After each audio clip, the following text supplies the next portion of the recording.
Dear class 11 के student, अगर exam में आपके पास क्वेश्चन आ जाए और के बिटवीन एक तरफ परम्यूटेशन और कॉम्बिनेशन का क्वेश्चन हो और एक तरफ जो है वो कॉम्प्लेक्स नंबर का क्वेश्चन हो, चाहे वो सेक्शन बी में शॉर्ट क्वेश्चन हो चाहे वो सेक्शन सी में लॉन्ग क्वेश्चन हो, तो अगर आपको परम्यूटेशन और कॉम्बिनेशन के पैटर्न आते हैं तो वो आपका टाइम भी बचाएंगे और आपको फुल मार्क्स भी मिल जाएंगे।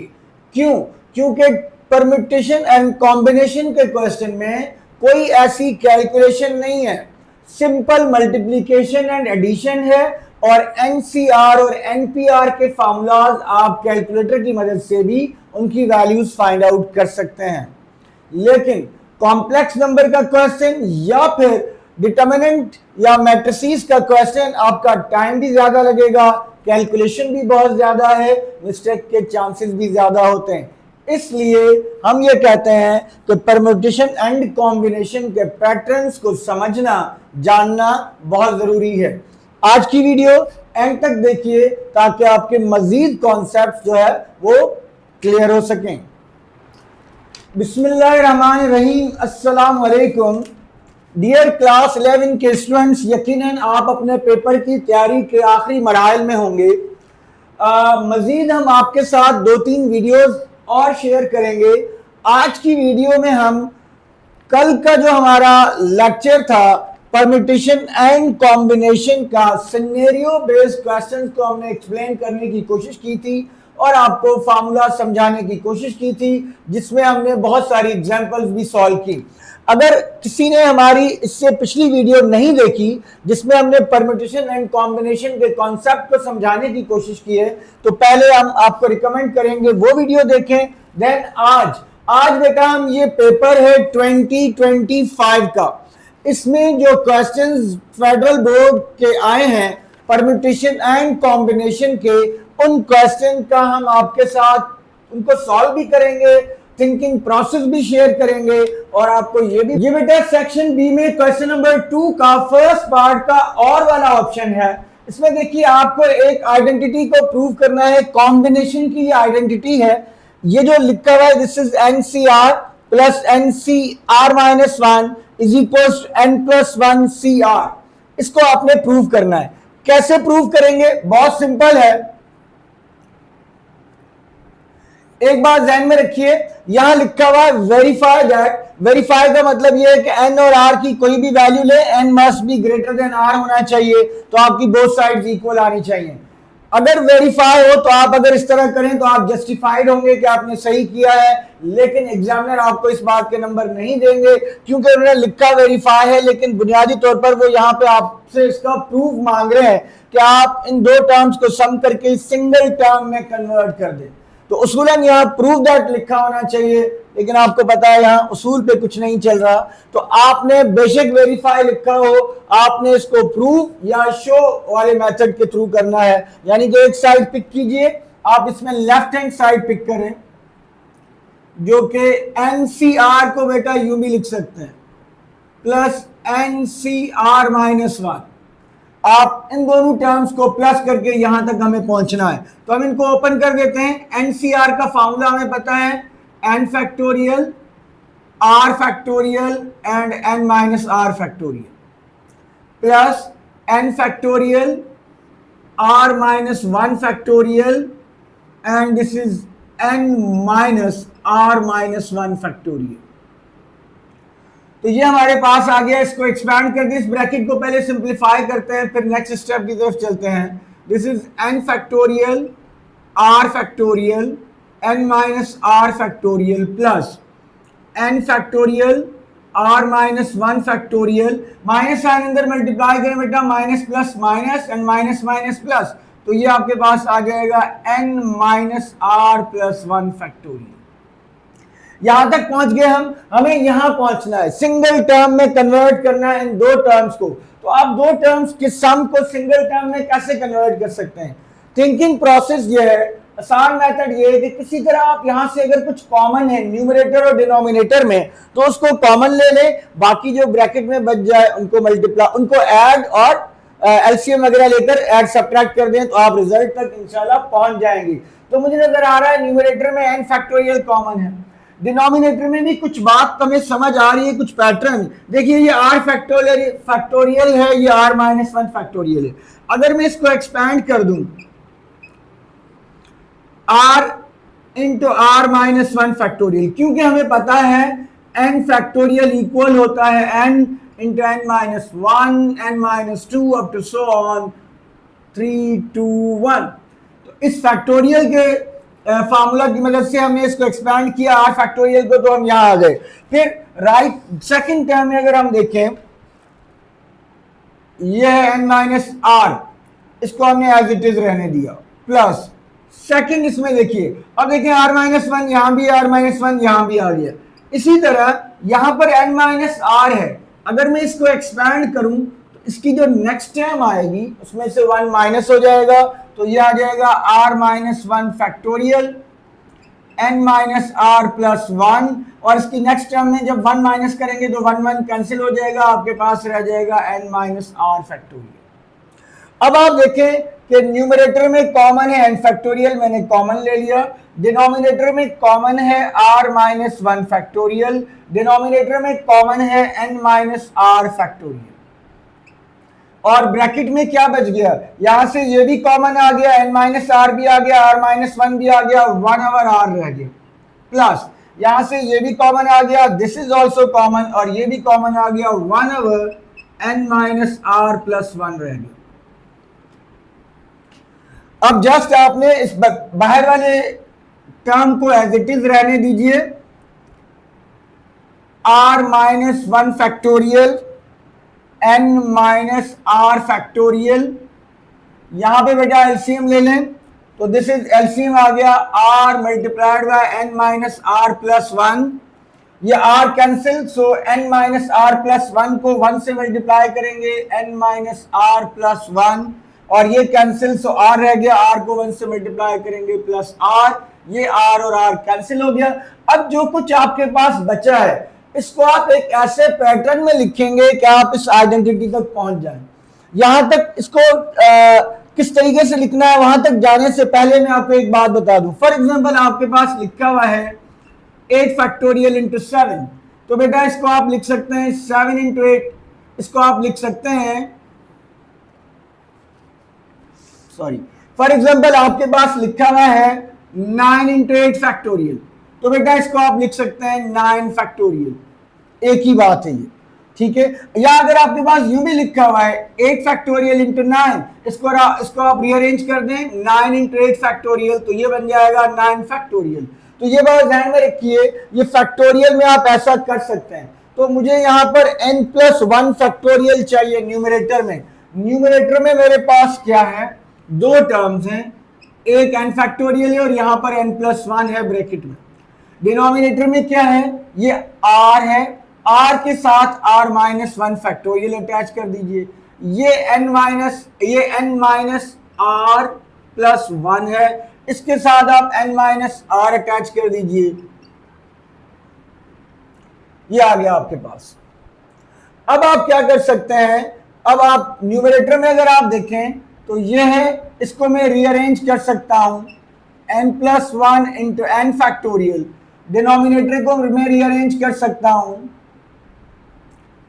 r फैक्टोरियल, और इसको मैं लिख सकता हूं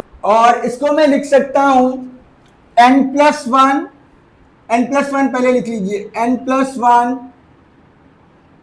माइनस r फैक्टोरियल। इसके बाद नेक्स्ट टर्म ये आएगी, यहां से स्टार्ट हो रहा है, तो n plus 1 minus r factorial. अब आप इस न्यूमरेटर को, इस वाली टर्म को लिख सकते हैं बेटा n प्लस 1 फैक्टोरियल, ये है आपके पास r फैक्टोरियल, और ये है n प्लस 1 माइनस r, इसको अगर आप रीअरेंज कर दें इस तरीके से, n plus 1 minus r factorial.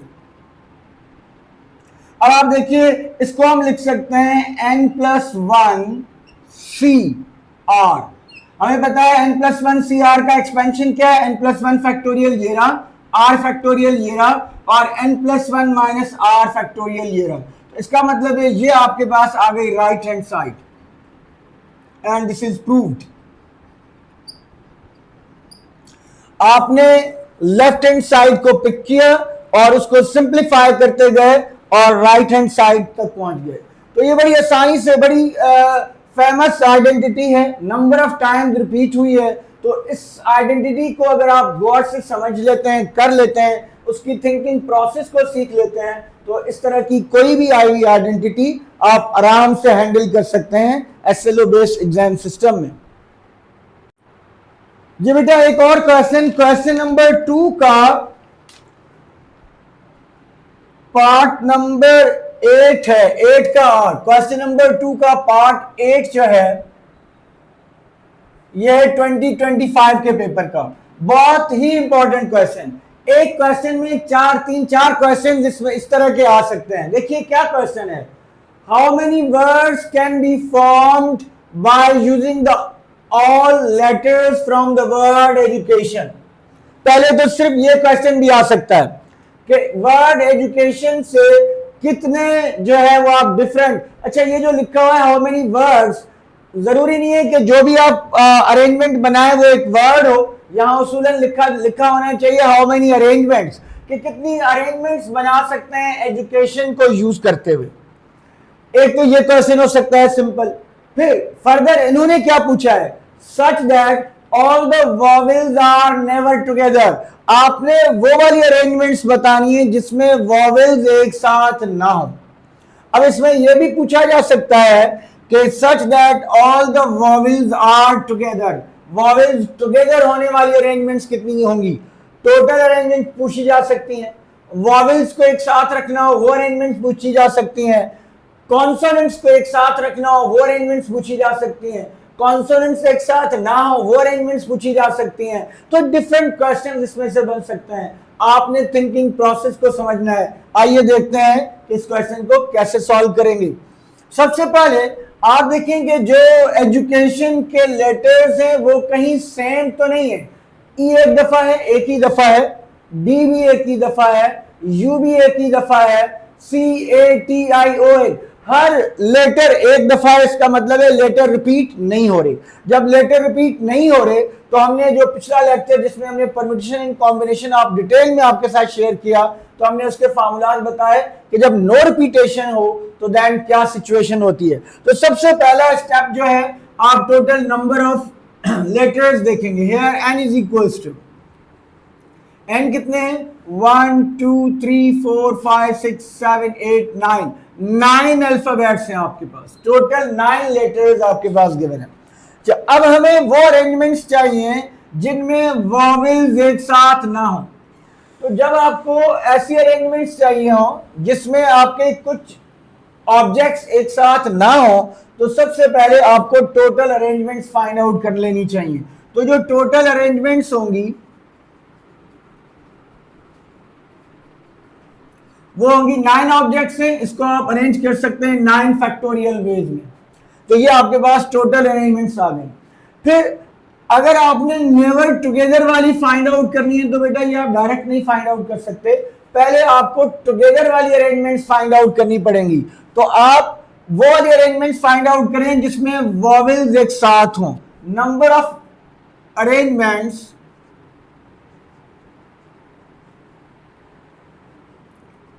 in which vowels are together, vowels are together, वो अरेंजमेंट्स जिनमें वॉवेल्स एक साथ हैं। जब कभी भी आपको कोई ऐसा क्वेश्चन करना हो जिसमें कुछ ऑब्जेक्ट्स को आपने एक साथ रखना है, आप उन ऑब्जेक्ट्स का एक ब्लॉक बना लीजिए। सबसे पहले देखते हैं इसमें वॉवेल्स हैं कौन से। ई वॉवेल है, ए वॉवेल है, आई वॉवेल है, यह हमें पता ही होगा, ए ई आई ओ वॉवेल है। ये 4 वॉवेल्स हैं जिन ऑब्जेक्ट्स को आपको एक साथ रखना हो उनका ब्लॉक बना लिया करें। तो ये आपका एक ब्लॉक बन गया। अब रिमेनिंग जो है वो आपके पास क्या रह गया, आपके पास यू भी वॉवेल है, एक और यू भी vowel, A E I O U, ये वॉवेल्स हैं। अब जो रिमेनिंग अल्फाबेट्स बच गए उनको आप बाद में लिख लीजिए साथ। क्या है, डी है, सी है, टी है और एन है। तो 5 ये वॉवेल्स हो गए, 4 ये हो गए। अब आपने वॉवेल्स का एक ब्लॉक बना लिया, इसको आप फॉर एग्जांपल आप एक्स कंसिडर कर लें और ये है डी सी टी एन। अब ये आपके पास 5 अल्फाबेट्स हैं, आप इनको कितने वेज में अरेंज कर सकते हैं? तो इनको आप अरेंज कर सकते हैं, अगर इनको आप एक साथ रखें 5, इनको आप अरेंज कर सकते हैं 5 फैक्टोरियल वेज में। कितने वेज में अरेंज कर सकते हैं? 5 फैक्टोरियल, क्योंकि अब आपके पास सिर्फ 5 अल्फाबेट्स हैं, आपने जिन अल्फाबेट्स को टुगेदर रखना था उनको आपने कंबाइन कर दिया है। हमें ध्यान में रखिएगा, हमें फाइंड आउट करना है are never together. Never together आप डायरेक्टली फाइंड आउट नहीं कर सकते, पहले आपको टुगेदर फाइंड आउट करना पड़ता है। जिन ऑब्जेक्ट्स को आपने साथ रखना है बेटा, उनका आपने ब्लॉक बनाया, उनका एक ब्लॉक, और जो बाकी ऑब्जेक्ट्स रह गए वो मिला के 5 बनते हैं। 5 को हम अरेंज कर सकते हैं 5 फैक्टोरियल वेज में। फर्दर यहां पर एक बात का आपने ख्याल रखना है, इसको मल्टीप्लाई करना है। अब ये जो ब्लॉक आपने बनाया है इसकी भी अरेंजमेंट्स होंगी ना। फॉर एग्जांपल आप ए पहले रख दें, ई बाद में रख दें, तो वो एक नई अरेंजमेंट होगी। तो जो ब्लॉक है इसमें 5 अल्फाबेट्स हैं, इनकी अरेंजमेंट कितने तरीकों से होगी? 5 फैक्टोरियल वेज। टोटल ऑब्जेक्ट्स की अरेंजमेंट 5 फैक्टोरियल, जो ब्लॉक बनाया था उनकी अरेंजमेंट 5 फैक्टोरियल। जब कभी भी ब्लॉक बनाए, ऑब्जेक्ट्स की अरेंजमेंट मल्टीप्लाइड बाय ब्लॉक की नंबर ऑफ अरेंजमेंट्स। तो ये वो अरेंजमेंट्स होंगी जिनमें वॉवेल्स टुगेदर होंगे, जिसमें क्या होंगे? वॉवेल्स टुगेदर होंगे। आपको वो अरेंजमेंट्स चाहिए जिनमें वॉवेल्स नॉट टुगेदर हो, तो वो क्या होंगी? Number of arrangements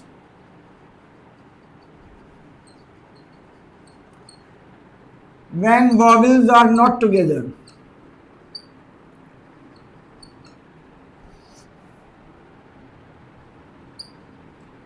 Not together. वो आप कैसे फाइंड आउट कर सकते हैं? टोटल अरेंजमेंट्स में से 9 फैक्टोरियल में से आप माइनस कर दीजिए वो अरेंजमेंट्स जिनमें वॉवेल्स एक साथ हैं। ये आप इजीली कैलकुलेटर की मदद से फाइंड आउट कर सकते हैं। 9 factorial minus 5 factorial into 5 factorial, तो ये आपको वो अरेंजमेंट्स मिल जाएंगी जिनमें वॉवेल्स एक साथ नहीं होंगे। अब ये बहुत सारे क्वेश्चन इस तरह के बन सकते हैं, मैंने आपको 3-4 बता भी दिए। जरूरी नहीं है एजुकेशन हो, यहाँ कोई और वर्ड भी हो सकता है, यहाँ बुक्स भी हो सकती हैं, कोई भी सिचुएशन हो। इस तरह के क्वेश्चन को हमेशा ऐसे ही करना है। टुगेदर वाले कैसे फाइंड आउट करने हैं, टोटल कैसे फाइंड आउट करने हैं, और नेवर टुगेदर वाले कैसे फाइंड आउट करने हैं। डियर स्टूडेंट, ये एक और क्वेश्चन जो कि लॉन्ग में सेक्शन सी में पिछले दोनों पेपर्स में, जो एनुअल का पेपर था उसमें भी अपेयर हुआ और जो इम्प्रूवमेंट या सप्लीमेंट्री का पेपर था उसमें भी अपेयर हुआ। 8 नंबर का ये बहुत ही आसान सवाल जो कि कॉम्बिनेशन से है, टाइम भी कम लगेगा, कंफर्म मार्क्स भी हैं। इसको हमने जो प्रीवियस लेक्चर हमने शेयर किया आपके साथ परम्यूटेशन एंड कॉम्बिनेशन का, उसमें भी इसी तरह का एक क्वेश्चन आपके साथ हमने शेयर किया। इस क्वेश्चन को भी आपके पास साथ सॉल्व करने लगे हैं और प्लस थिंकिंग प्रोसेस भी आपको बताने लगे हैं। सबसे पहले देखिए क्वेश्चन क्या है। कंपनी है 7 इंजीनियर्स, 7 इंजीनियर्स हैं एंड 5 मैनेजर्स, 5 मैनेजर्स हैं। In how many ways a project team of 5 to be selected? Company ने एक प्रोजेक्ट स्टार्ट करना है जिसके लिए 5 लोगों को उसने सिलेक्ट करना है, और उन 5 लोगों में इंजीनियर्स भी होंगे और मैनेजर्स भी होंगे। वो पूछ रहे हैं कि कितने वेज में हम सिलेक्ट कर सकते हैं कि 3 इंजीनियर हों और 2 मैनेजर हों। तो बहुत आसान सा क्वेश्चन है ये। 3 इंजीनियर और 2 मैनेजर, आपके पास टोटल 7 इंजीनियर्स हैं, उसमें से आपने 3 इंजीनियर सेलेक्ट करने हैं, तो ये 7C3 आ जाएगा। 7 में से 3 को सिलेक्ट करना है। आपकी जो टीम है प्रोजेक्ट टीम, वो तब कंप्लीट होगी जब इंजीनियर्स के साथ साथ मैनेजर्स भी हों। तो इस इवेंट को परफॉर्म करने के इतनी जो है वेज हैं, दूसरा इवेंट मैनेजर्स का परफॉर्म करने के, यानी कि आपने 2 मैनेजर सिलेक्ट करने हैं, कितने मैनेजर में से? 5 मैनेजर्स में से। तो 5 में से 2 को सिलेक्ट करने के कितने वेज हैं? 5C2। इस इवेंट को परफॉर्म करने के ये वेज हैं, इस इवेंट को परफॉर्म करने के ये वाले वेज हैं, और इस पूरे इवेंट को यानी कि टीम को सिलेक्ट करने के नंबर ऑफ वेज कितने हैं इनकी? Product fundamental principle of counting हमने आपको बताया हुआ है प्रीवियस लेक्चर में, तो वहां से आपको कॉन्सेप्ट यकीनन होगा। जिन्होंने प्रीवियस वीडियो नहीं देखी, मैं सजेस्ट करूंगा पहले उसको देखें ताकि ये समझने में आपको आसानी हो। ये फर्स्ट पार्ट का आंसर है। आप कैलकुलेटर से 7C3 5C2 फाइंड आउट करके इसको मल्टीप्लाई करेंगे तो आपको वो वाले सिलेक्शंस मिल जाएंगी जिनमें 3 इंजीनियर और 2 मैनेजर इन्वॉल्व हैं। 4 engineers and 1 manager. Second part 4 engineers, 7 में से 4 इंजीनियर्स एंड 1 मैनेजर, 5 में से 1 manager. Third part at least 4 managers, ये बहुत इंपॉर्टेंट है। एटलीस्ट का मतलब यह है कम से कम 4 मैनेजर्स होने चाहिए, इससे ज्यादा मैनेजर्स भी हो सकते हैं। 5 एटलीस्ट 4 इंजीनियर्स, इससे ज्यादा इंजीनियर्स भी हो सकते हैं, 5 इंजीनियर भी हो सकते हैं, 6 नहीं हो सकते। क्यों नहीं हो सकते? क्योंकि टोटल जो मेंबर्स हैं टीम के, जो आपने प्रोजेक्ट टीम बनानी है वो 5 है, तो टोटल मेंबर 5 से ज्यादा नहीं हो सकते। तो एटलीस्ट 4 इंजीनियर्स का मतलब यह है अगर आपके 4 इंजीनियर आपने सिलेक्ट कर लिए तो अब मैनेजर कितने रखेंगे? 1 manager. So 4 engineers and 1 manager. एक सिचुएशन ये है। प्लस क्या 5 मैनेजर्स हो सकते हैं? बिल्कुल। एटलीस्ट 4 का मतलब यह है 4 5 6 नहीं हो सकता क्योंकि आपके पास मैक्सिमम मेंबर्स जो है वो 5 है। तो अगर 5 इंजीनियर्स होंगे, अगर 5 इंजीनियर्स होंगे तो मैनेजर्स कितने होंगे? फिर हमें किसी मैनेजर की जरूरत नहीं, इसका मतलब है 0 मैनेजर्स, लेकिन वो आपने लिखना है 0 मैनेजर्स। अब 4 इंजीनियर सिलेक्ट करने के 7C4, 1 manager 5C1 plus 5 engineer 7C5। अब ये आपकी एक टीम कंप्लीट हो गई, ये एक इवेंट आपका कंप्लीट हो गया। फिर दूसरी सिचुएशन क्या है कि 5 इंजीनियर्स हो, 7C5, 0 मैनेजर्स हो, 5C0। तो ये वो सिचुएशन है जिसमें आपके एटलीस्ट 4 इंजीनियर्स एंड 4 इंजीनियर्स होंगी। 4 इंजीनियर्स के साथ 1 मैनेजर भी हो सकता है और 0 मैनेजर भी हो सकता है। At most 1 manager. एटमोस्ट का मतलब होता है बेटा ज्यादा से ज्यादा 1 मैनेजर, तो 0 मैनेजर भी हो सकते हैं और 1 मैनेजर। तो ये क्या सिचुएशंस होंगी? अगर 0 मैनेजर है इसका मतलब है सारे इंजीनियर्स, तो 5 इंजीनियर एंड 0 मैनेजर। प्लस अगर 1 मैनेजर चाहिए तो 4 इंजीनियर्स होंगी, 4 इंजीनियर और 1 मैनेजर। तो ये एटमोस्ट 1 मैनेजर की सिचुएशन आ गई। 5 इंजीनियर्स 7C5, 0 मैनेजर्स 5C0। ये टीम आपकी कंप्लीट हो गई। इस इवेंट को परफॉर्म करने के इतने वेज हैं, इस इवेंट को परफॉर्म करने के इतने वेज हैं। इस इवेंट का मतलब यह है कि इंजीनियर सिलेक्ट करने के इतने तरीके हैं, मैनेजर सिलेक्ट करने के इतने तरीके हैं। ये आपका टीम बन गई। फिर एक और सिचुएशन हो सकती है कि 4 इंजीनियर्स हो, सो 7C4, 1 मैनेजर हो, सो 5C1। इनको मल्टीप्लाई करके ऐड कर दें तो आपको वो केस मिल जाएगा जिसमें 1 मैनेजर, कम से कम 1 मैनेजर होगा। बेटा बहुत इंपॉर्टेंट और बहुत आसान सवाल, मैं कह सकता हूं कि ये 8 नंबर मुफ्त के हैं अगर ये क्वेश्चन आता है, जिसके के बहुत ज्यादा चांसेस हैं अपेयर होने के। इसको 2-3 दफा प्रैक्टिस करें, इस तरह के और क्वेश्चन प्रैक्टिस करें ताकि ये क्वेश्चन अगर आप आए तो आप 100% श्योर हो। बल्कि सबसे पहले आप यही क्वेश्चन अटेम्प्ट करें कि ये आपको आसानी से आपने इसको 100% क्लियर किया हुआ है।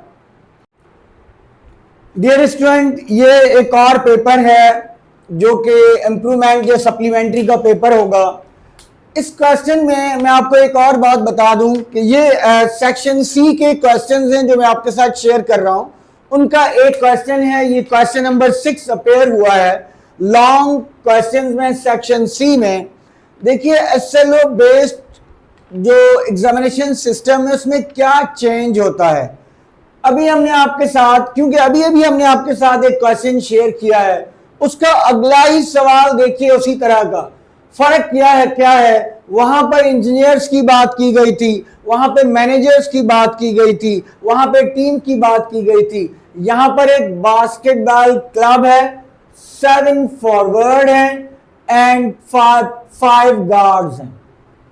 जस्ट नाम बदले हुए हैं, नंबर भी बदल सकता है। इन हाउ टीम ऑफ 5 की टीम आपने सेलेक्ट करनी है, उसकी डिफरेंट सिचुएशन है। अगर मुझे टीम में 3 फॉरवर्ड और 2 गार्ड चाहिए तो कितनी डिफरेंट टीमें मैं सिलेक्ट कर सकता हूं। अभी हमने इसको सॉल्व किया था, बहुत आसान सा क्वेश्चन।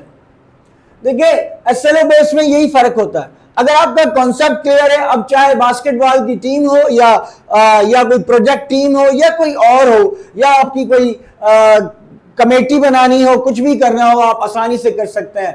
टोटल आपने 5 लोग जो है उनकी टीम बनानी है, उसमें 3 फॉरवर्ड होने चाहिए। आपके पास कितने अवेलेबल है? 7 अवेलेबल है। सो 7 में से 3 फॉरवर्ड्स को सिलेक्ट करने के कितने वेज हैं? 7C3 मल्टीप्लाइड बाय ये आपका एक जो इवेंट है उसको परफॉर्म करने के इतने वेज हैं। 3 तब कंप्लीट होगी जब आप गार्ड्स भी ले लें, 2 गार्ड्स ले रहे हैं। टोटल गार्ड्स कितने हैं? 5 में से 2 गार्ड्स को सिलेक्ट करने के वेज कितने हैं? 5C2। ये आपके वो वाली टीम्स बन गई जिसमें 3 फॉरवर्ड और 2 गार्ड्स होंगे। ऐसी टीम जिसमें 4 फॉरवर्ड और 1 गार्ड हो, पार्ट 1 4 फॉरवर्ड चाहिए, 7 में से 4 फॉरवर्ड। अगर 4 फॉरवर्ड और 1 गार्ड चाहिए, 5 में से 1 गार्ड। एटलीस्ट 4 फॉरवर्ड चाहिए, कम से कम 4 फॉरवर्ड। कम से कम 4 फॉरवर्ड का मतलब यह है अगर आपने 4 फॉरवर्ड रखे तो आपको 5 बनाने के लिए 1 गार्ड लेना पड़ेगा। प्लस अब फॉरवर्ड एटलीस्ट का मतलब है कम से कम 4, ये 5 भी हो सकते हैं। अगर ये 5 होंगे तो आपके पास गार्ड जो है वो 0 लेंगे, क्योंकि आपको 5 की टीम बनानी है, 0 गार्ड्स। तो 4 सिलेक्ट करने के 7 में से कितने वेज हैं फॉरवर्ड को?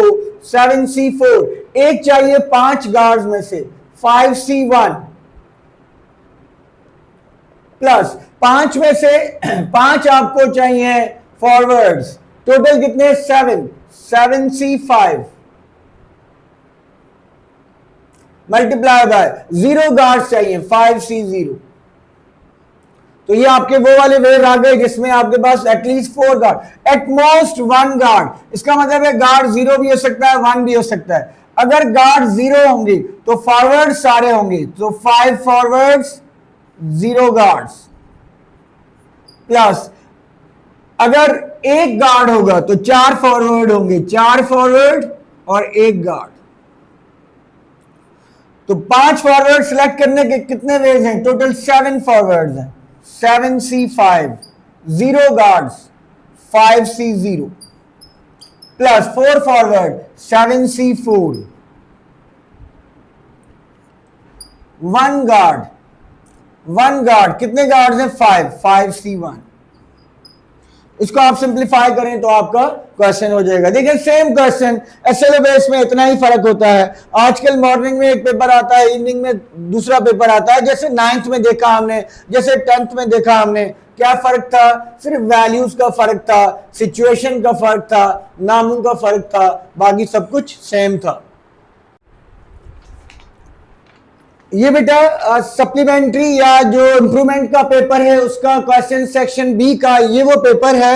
ये आपको फेडरल बोर्ड की वेबसाइट से ओल्ड पेपर्स के सेक्शन में जाके ये बोथ पेपर्स अवेलेबल हैं, आपको दोनों पेपर मिल सकते हैं, वहां से आप ये क्वेश्चंस इजीली देख सकते हैं। हमने भी यहाँ पर वो क्वेश्चंस आपके साथ शेयर किए हुए हैं। देखिए एक और आइडेंटिटी है परम्यूटेशन की जिसको आपको प्रूव करना है। Verify that NPR is equals to this. जब किसी आइडेंटिटी को हमें प्रूव करना हो तो हम एक साइड को पिक करते हैं और सेकंड साइड ड्राइव कर लेते हैं। उम्मूमन हम वो साइड पिक करते हैं जिसमें नंबर ऑफ टर्म ज्यादा हो, जहां आप उसको रिप्लेस कर सकते हो, एक्सपैंड कर सकते हो, ताकि वो इजीली सिंप्लीफाई कर हो जाए। हम आपको फिर बताना चाहेंगे यहाँ ये वर्ड वेरीफाई दैट ठीक नहीं लिखा हुआ। वेरीफाई के लिए अगर कोई भी स्टूडेंट N और R की कोई वैल्यूज पिक करे, कोई particular value, for example N10 ले लें, R5 ले लें और ये रिलेशन प्रूव कर दें, तो एग्जामिनर को उसको नंबर देने चाहिए। लेकिन ऐसा होगा नहीं, इसलिए हम आपको सजेस्ट करेंगे बेटा कि आप इनके लिखे हुए पे ना जाएं, आप इसको प्रूव ही करें। प्रूव करने के लिए क्या करेंगे वो हम देखते हैं। एनपीआर का फार्मूला हमें पता है, एनपीआर का फार्मूला आपके साथ शेयर कर दें, N factorial divided by this minus this, N minus R factorial. इस क्वेश्चन में एक और मिस्टेक हो सकती है, उसका बहुत ख्याल रखना है। ये एन सुपर स्क्रिप्ट में है, सुपर स्क्रिप्ट बेटा अगर यहाँ पे ये सुपर स्क्रिप्ट है, ये आर सब स्क्रिप्ट में है, ये नीचे होना चाहिए। तो जब आप क्वेश्चन देखें तो जरा गौर से देखिएगा कि सुपर स्क्रिप्ट है, सब स्क्रिप्ट है या प्रोडक्ट है। जैसे यहां पर ये आर, ये वाला आर जो है ये असल में इससे मल्टीप्लाई हो रहा है, ये यहां पर आर एन माइनस वन नहीं है। तो इस बात को बड़ा गौर से देखना है, क्योंकि कंपोजिंग में इसको जरा डिफरेंशिएट करना मुश्किल होता है। तो इसलिए पेपर को बड़े एहतियात से ये वाले क्वेश्चंस आपने पढ़ने हैं, क्योंकि आपकी जरा सी मिस्टेक आपका सारा कुछ किया गया, जो कुछ आप करेंगे वो गलत कर सकते हैं। तो क्या करेंगे बेटा, इसको एक्सपैंड करेंगे इस फार्मूला से, n minus one factorial this minus this, n minus one minus R factorial, r multiplied by n minus 1 factorial, and this is n minus 1 minus r minus 1, this is close and this is factorial। अब just इसको expand करते हैं, हमें नजर आ रहा है numerator में n minus one common है, कॉमन ले लें। जब भी आपको दो या दो से ज्यादा टर्म्स के सम को सिंगल टर्म में कन्वर्ट करना हो, थिंकिंग प्रोसेस बता रहा हूं बच्चे, तब आप क्या करते हैं, जो कॉमन आता है उसको कॉमन लेने के बाद जो टर्म बच जाएंगी उनको ऐड सब्ट्रैक्ट करेंगे तो आप आराम से अपने रिजल्ट पे पहुंच जाएंगे। n माइनस वन फैक्टोरियल बेटा कॉमन ले लीजिए, तो आपके पास यहां पर बच गया 1 n minus R minus one factorial plus R by, इसको अगर मैं सिंप्लीफाई करूं, माइनस साइन मल्टीप्लाई करूं तो minus R and minus minus plus, minus one plus one cancel, so n minus R factorial. Again ये फैक्टोरियल मौजूद है, अगर मैं इसको एक्सपैंड करूंगा तो नेक्स्ट टर्म यही आ जाएगी। तो अभी भी एलसीएम लेने से बेहतर है कि हम इसको मजीद एक्सपैंड करते हैं, इसको एज इट इज रहने दें और इस वाली टर्म को एक्सपैंड कर दीजिए, n minus R minus one factorial. अब देखिए इसमें n minus R minus one common है, इसको आप कॉमन ले लीजिए, तो आपके पास क्या बच गया, आपके पास आ गया n minus one factorial divided by n minus R minus one factorial. Bracket में क्या बचा, यहां जस्ट वन बच गया, इसको हम 1/1 लिखते हैं, प्लस यहां r by n minus R आ गया। सो दिस इज यहां पे बेटा एलसीएम ले लें, ये आपने एलसीएम ले लिया n माइनस आर, तो ये आ गया n minus R plus R, R cancel, so this is n into n minus one factorial. और यहां पर इसको थोड़ा सा रीअरेंज करेंगे, क्या है ये, इसको आप लिखें n माइनस, हमें चाहिए npr, n माइनस, यहां से अगर मैं माइनस साइन कॉमन लूं तो this is n minus R plus one factorial and this is n minus one. ठीक है, तो न्यूमरेटर में आ गया हमारे पास n फैक्टोरियल, डिनोमिनेटर में हमें r चाहिए, हमें ऐसी टर्म चाहिए कि हमें npr प्रूव करना है। तो डिनोमिनेटर में इसको किस तरह से अरेंज करें कि ये r फैक्टोरियल बन जाए, तो वो हम देखते हैं कि थिंकिंग प्रोसेस यहां पे क्या होना चाहिए। अच्छा बेटा यहां पे देखें, ये एक में मिस्टेक, जरा सी मिस्टेक हुई और यहां पे हमें पता चल गया कि कोई मिस्टेक कर रही है, n minus R not n minus one, तो this is n minus R, this is n minus R. ठीक है, अब मुझे क्या यहां पे करना है, मुझे चाहिए npr, npr इक्वल होता है n फैक्टोरियल, न्यूमरेटर में आ गया, divided by n minus R factorial. तो इसको मैं इजीली अरेंज कर सकता हूं, n माइनस आर को मैंने ब्रैकेट में रखा and this is minus one, इसको अरेंज कर दीजिए, n factorial and n minus are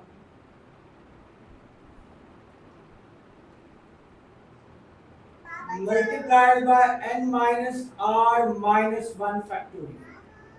इसको आप लिख सकते हैं n factorial and this is n minus, जब कहां से स्टार्ट हो रहा है, देखिए बेटा n माइनस आर, अगली टर्म क्या होगी n माइनस आर माइनस 1, तो ये n माइनस आर फैक्टोरियल इसको आप लिख सकते हैं। अब ये n फैक्टोरियल और n माइनस आर फैक्टोरियल असल में npr को रिप्रेजेंट करता है, और ये आपकी लेफ्ट हैंड साइड है और ये आपका रिजल्ट है। तो बहुत केयर के साथ करना पड़ता है, जरा सी मिस्टेक आपकी जो है वो आके में आपके लिए प्रॉब्लम कर सकती है। और एग्जाम में क्योंकि हम प्रेशर सिचुएशन में होते हैं, टाइम का हमें ख्याल होता है कि टाइम गुजरता जा रहा है, इस वजह से कोई भी ऐसी मिस्टेक आपको प्रॉब्लम में डाल सकती है। तो बड़े एहतियात के साथ आपके पास सारे जो फैक्टोरियल्स हैं उनको सिंप्लीफाई करने के जो रूल्स हैं वो क्लियर होने चाहिए ताकि आप इजीली सॉल्व कर सकें। Dear student, this is the last question but not the least, बहुत ही important question। कल के लेक्चर में हमने आपको एक लॉ सिखाया, fundamental principle of counting for multiplication. एक स्टूडेंट ने हमसे कहा भी पर्सनली कि सर ये तो हमारे टेक्स्ट बुक में है ही नहीं और आपने इस पर थोड़ा सा टाइम लगाया, तो इस तरह के क्वेश्चन भी आ सकते हैं क्या बेटा? बेटा उन्हीं स्टूडेंट को भी जवाब है और बाकी स्टूडेंट को भी। ये देखिए ये आपके बुक का आपके पेपर का क्वेश्चन है, ये क्वेश्चन नंबर 2 जो है सेक्शन बी में क्वेश्चन नंबर 2 का 10th पार्ट का क्वेश्चन है। और इसको करने के लिए आपको फंडामेंटल प्रिंसिपल ऑफ काउंटिंग आना चाहिए। आपको जो मौजूदा आपके हाथ में टेक्स्ट बुक है उसमें इस फंडामेंटल प्रिंसिपल ऑफ काउंटिंग का जिक्र नहीं है, लेकिन इसके बगैर आप परम्यूटेशन की तरफ अगर चले जाएं तो थोड़ा सा अचनबे की बात है, इसलिए पहले ये जरूर क्लियर होना चाहिए। अब देखिए क्वेश्चन क्या है और हमने उसको सॉल्व कैसे करना है। बहुत आसान सवाल है, इसमें कोई ऐसे मसले वाली बात नहीं है, लेकिन कॉन्सेप्ट अगर नहीं है तो यही सवाल आपके लिए बहुत मुश्किल हो सकता है। सवाल ये है, अ bakery offers 2 types of bread. आप तो एक बेकरी जो है वो कह रही है कि वो आपको 2 तरह की ब्रेड जो है वो दे सकती है, 7 टाइप्स ऑफ फिलिंग्स। उस ब्रेड को फिल करने के लिए 7 डिफरेंट टाइप्स की फिलिंग्स उनके पास मौजूद हैं, 5 टाइप ऑफ सॉसेस और 5 डिफरेंट टाइप की सॉसेस उस बेकरी के पास मौजूद है। किस काम के लिए? For a custom sandwich. एक सैंडविच बनाने के लिए इस बेकरी के पास 2 टाइप्स की ब्रेड मौजूद है, 7 टाइप्स की फिलिंग मौजूद है और 5 टाइप के सॉसेस मौजूद हैं। क्वेश्चन ये है, how many different sandwich combinations can be made. कितने डिफरेंट सैंडविच बनाए जा सकते हैं? सबसे पहले देखिए एक सैंडविच में क्या कुछ होगा। 1 sandwich is equals to 1 sandwich, क्या क्या होगा उसमें बेटा? ब्रेड होगी, फिलिंग होगी, कोई एक ब्रेड होगी बेटा, कोई एक फिलिंग होगी और कोई एक सॉस होगी। जब ये तीनों चीजें ब्रेड आ जाएंगी आपके पास तो एक सैंडविच आपका बन जाएगा। अब देखिए ये एक बेटा ब्रेड चूज करने के कितने वेज हैं आपके पास? 2 में से कोई भी एक ब्रेड ले सकते हैं। फिलिंग लेने के 7 चॉइसेस हैं आपके पास, आप 7 में से कोई भी एक फिलिंग ले सकते हैं। और सॉस 5 डिफरेंट सॉसेज हैं, आप कोई से भी सॉस उस सैंडविच में डालेंगे तो आपका एक सैंडविच बन जाएगा। इसका मतलब है कितने डिफरेंट सैंडविचेस बनेंगे? नंबर ऑफ डिफरेंट सैंडविचेस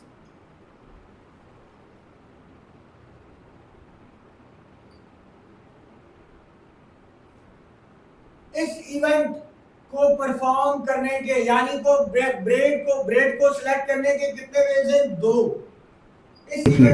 दो आपके पास जो है वो टाइप्स ऑफ ब्रेड्स हैं, तो इसका मतलब है इस इवेंट को परफॉर्म, ब्रेड के इवेंट को परफॉर्म करने के आपके पास 2 चॉइसेस हैं। देन जब आप एक सैंडविच बनाएंगे, फिलिंग्स कितनी है? 7 फिलिंग्स अवेलेबल हैं, तो इस इवेंट को परफॉर्म करने के 7 चॉइसेस हैं। 5 टाइप सॉसेस के अवेलेबल हैं, तो इस इवेंट को परफॉर्म करने के आपके पास 5 जो है वो चॉइसेस हैं। तो अब इस एक सैंडविच बनाने के लिए आपके पास जो टोटल चॉइसेस हैं वो है 2, मल्टीप्लाई 7 मल्टीप्लाई 5। अब यहाँ देखें हमने फंडामेंटल प्रिंसिपल ऑफ काउंटिंग को यूज किया है, यानी कि एक इवेंट को परफॉर्म करने के दो चॉइसेस हैं, दूसरे फिर उसी के साइमल्टेनियसली 7 फिर नेक्स्ट 5। तो एक सैंडविच बनाने के जो आपके पास चॉइसेस हैं, डिफरेंट सैंडविचेस जो आप बना सकते हैं, वो 70 सैंडविचेस जो है वो डिफरेंट सैंडविचेस आप बना सकते हैं। तो ये जो फंडामेंटल लॉ ऑफ काउंटिंग है, ऑफ मल्टीप्लिकेशन, ये बहुत इंपॉर्टेंट है।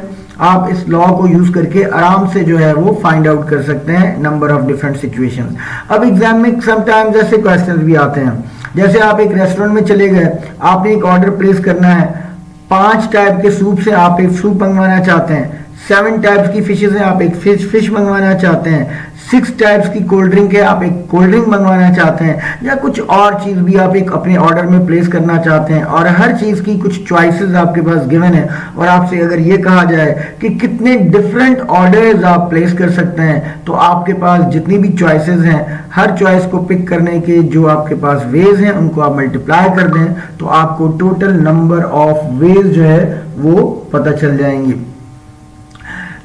सो ये क्वेश्चन जो है, अब एक इसका जो नेक्स्ट पार्ट है वो है how many weeks can a customer eat a different sandwich, कि कितने वीक्स जो है कस्टमर, फॉर एग्जांपल आप रेस्टोरेंट में जाते हैं और आप रोज हर वीक एक डिफरेंट सैंडविच जो है चाहते हैं कि आप वो खाएं, तो कितने वीक्स आप एक डिफरेंट सैंडविच खा सकते हैं। तो हमें पता है कि एक जो 1 वीक है वो जो है वो इक्वल है नंबर ऑफ 7 डेज की। 1 वीक इक्वल्स टू 7 डेज।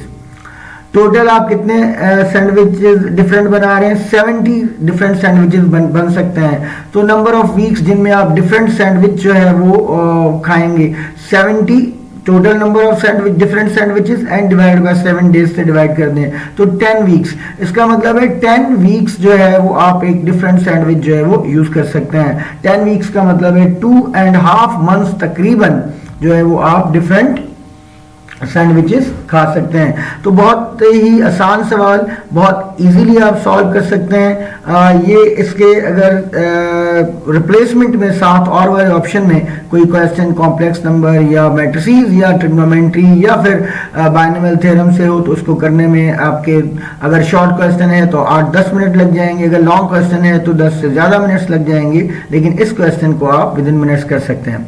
अब ये कुछ MCQs हैं जो कि दोनों पेपर्स के कुछ MCQs हैं वो हम आपके साथ शेयर करने लगे हैं। एक ये जो MCQ नंबर है, आपके पास एक वर्ड है मैस, तो इसको अगर आप इन लेटर्स को यूज करें तो कितने डिफरेंट अरेंजमेंट्स आप बना सकते हैं। देखिए बुक में आपको इसमें लिखा हुआ है डिफरेंट वर्ड्स, हर वर्ड जो है वो मीनिंगफुल नहीं होता, इसलिए वर्ड अरेंजमेंट यूज करना चाहिए। तो 5 अल्फाबेट्स हैं, 5 डिफरेंट हैं, कितने अरेंजमेंट्स बन सकती हैं? 5 फैक्टोरियल दैट इज 120। तो आप आराम से इसको सॉल्व कर सकते हैं। एक और जो है हम देखें नेक्स्ट जो है आपकी ये वाला MCQ 19 नंबर था। 20 नंबर MCQ ये है कि आपके पास गिवन सिचुएशन ये है, आपके पास जो पेपर है वो अवेलेबल है फेडरल बोर्ड की वेबसाइट पे, आप वहां से देख सकते हैं बेटा।